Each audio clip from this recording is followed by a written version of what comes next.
विभाजी कह रही हैं जो विकास के दावे किए गए झूठे थे, और एक एडवर्टीजमेंट का हवाला देते हुए ये भी कह रही हैं कि जो सड़कें दिखाई गई मध्य प्रदेश की सड़कें ही नहीं थी। क्या कहेंगी आप?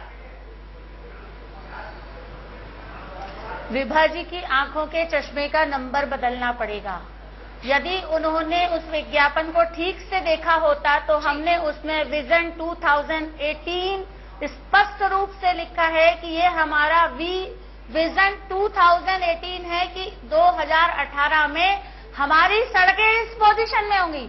लेकिन मैं आज आपको कहना चाहती हूँ, दर्शकों को और विभाजी को भी बताना चाहती हूँ कि मध्य प्रदेश में आज भी कई जगह वैसी सड़कें विद्यमान हैं।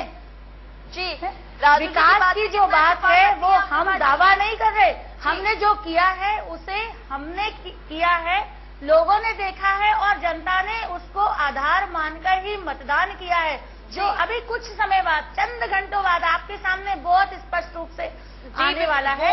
मेरा तो आग्रह ये है लेकिन कि कुछ भी बात कही जाए तो उसे ठीक ढंग से देखी और पढ़ी जानी चाहिए। अगर नहीं पढ़ी जाएगी तो फिर कुछ भी कहा जाएगा। जी विभाजी, आप क्या कहेंगे राजू जी की इन बातों पर?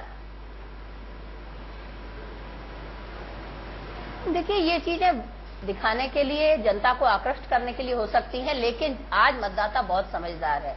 आज हम जो अपने चारों तरफ परिस्थितियां देख रहे हैं मध्य प्रदेश में, जहां एक और महिलाओं के प्रति अत्याचार बढ़ा, आज जिस तरह से मंत्रियों ने, विधायकों ने भ्रष्टाचार किया, जिस तरह से शासन में बैठे हुए बड़े बड़े चंद अधिकारियों ने भ्रष्टाचार किया, जो करोड़ों की योजनाएं मध्य प्रदेश को मिल सकती थी वो आज मनरेगा हो, रोजगार गारंटी हो, ये सब जगह पर आज भ्रष्टाचार की भेंट चढ़ी। चपरासियों से लेके बड़े बड़े अधिकारियों और मंत्रियों के घरों में जो भ्रष्टाचार हुआ वो जनता ने देखा है। भ्रष्टाचार जो 14 मंत्रियों के खिलाफ लोकायुक्त में प्रकरण दर्ज हुए और उनके खिलाफ कार्रवाई नहीं हुई। आज चाहे तो हुआ एक जिले में छोटा सा भारतीय जनता पार्टी का कार्यकर्ता हो, कन्यादान योजना के लागू करने में जिस तरह से उन्होंने आपस में सुर फुटबॉल की, आपस में उसका कमीशन खाने के लिए जिस तरह से वो लड़े झगड़े, आज जनता ने ये सब देखा है। केवल एक व्यक्ति, भारतीय जनता पार्टी एक तरफ ये कहती है कि वो एक संगठन को लेकर चल रही है, एक संगठन बेस्ड पार्टी है, और दूसरी ओर केवल एक व्यक्ति के आधार पर ये चुनाव लड़ा जा रहा है। क्यों? तो अपने आप में ये प्रश्नवाचक चिन्ह खड़ा करता है कि किस तरह से ये पार्टी चुनाव लड़ रही है। जिलों में मंत्रियों की हालत खराब है, मंत्रियों को भ्रष्टाचार करते हुए जनता ने देखा है, विधायकों को विभाजी की इस बार मतदान केंद्रों पर महिलाओं की संख्या ज्यादा देखी गई, महिला मतदाता ज्यादा से ज्यादा जो है वो घर से बाहर निकली। क्या लगता है, महिलाएं कहीं ना कहीं एक बड़ा फैक्टर इस बार सरकार बनाने में साबित हो सकती हैं? निश्चित तौर से महिलाओं की भूमिका अपने आप में एक बहुत महत्वपूर्ण भूमिका रहेगी, क्योंकि आज महिलाएं जागरूक हो चुकी हैं।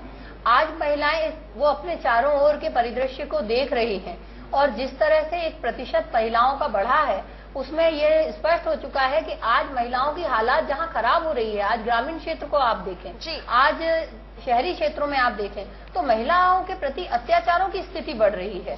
आज महिला उस तरह की स्थिति नहीं है कि महिला अत्याचार बढ़ रहा है। राजू जी से जानेंगे। राजू जी, तो जब महिला कह रही है कि महिलाओं के खिलाफ तो अत्याचार बढ़ा, महिलाओं के खिलाफ बलात्कार, रेप और छेड़खानी की घटनाएं बढ़ी, महिला बात समझते हुए वोट किया है, तो ये जो अब परिस्थितियां हैं उसमें ये स्पष्ट हो जाएगा कि महिलाओं की भूमिका कितनी अहम है, और उन्होंने जो सिस्टम को नकारा है वो भी इस चुनाव में बहुत स्पष्ट होने वाला है। जी, राजू जी से जानेंगे। राजू जी, विभाजी कह रहे हैं कि महिलाओं की बढ़ी हुई संख्या मतदान केंद्रों पे नतीजा थी महिलाओं के खिलाफ बढ़ रहे अपराधों का, तो क्या महिलाओं की बढ़ती हुई संख्या एंटी इनकम्बेंसी फैक्टर साबित हो सकती है? उसी का नतीजा है क्या?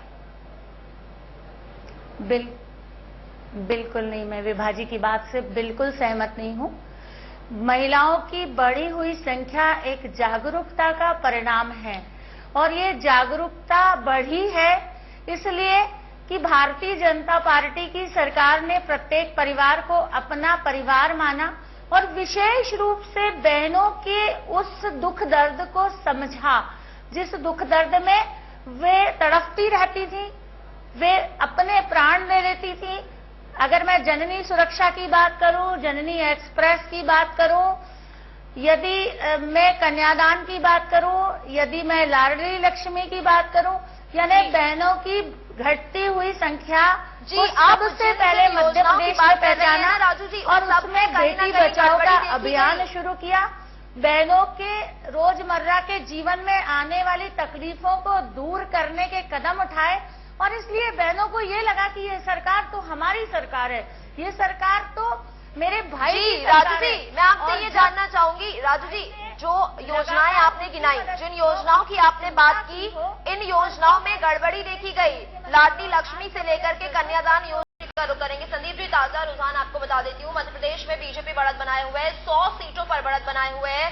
वहीं कांग्रेस सिर्फ 36 पर ही है, बीएसपी 1 पर और अदर्स 3 सीटों पर अभी जो है बढ़त बनाए हुए हैं। वहीं अगर बात करें छत्तीसगढ़ की, तो छत्तीसगढ़ में बीजेपी अब 24 सीटों पर है, कांग्रेस 26 सीटों पर आगे चल रही है, बीएसपी 1 और अदर्स 1। हम आपसे ये जानना चाहते हैं कि छत्तीसगढ़ के आंकड़े जो है वो बहुत तेजी से बदल रहे हैं। कभी बीजेपी आगे, शुरुआत में बीजेपी आगे चल रही थी, उसके बाद कांग्रेस ने जंप किया और अब कांग्रेस लगातार आगे चल रही है। क्या लगता है, दिन बढ़ने के साथ साथ जैसे जैसे काउंटिंग का टाइम आगे बढ़ेगा, ये आंकड़ों में कैसा फेरबदल देखने को मिल सकता है?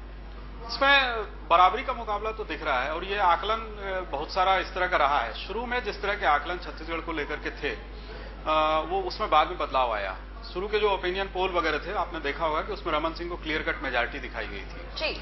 एग्जिट पोल जो आए हैं वो मिले जुले रहे हैं। उसमें 2-3 एग्जिट पोल में उनको थोड़ी सी एज दिखाई गई है, एक आध में शायद क्लियर दिखाया और 2 एग्जिट पोल 2 या 3 में थोड़ा सा उनको पीछे या बराबरी पे दिखाया गया है। तो अभी कुछ उसी तरह की स्थिति है।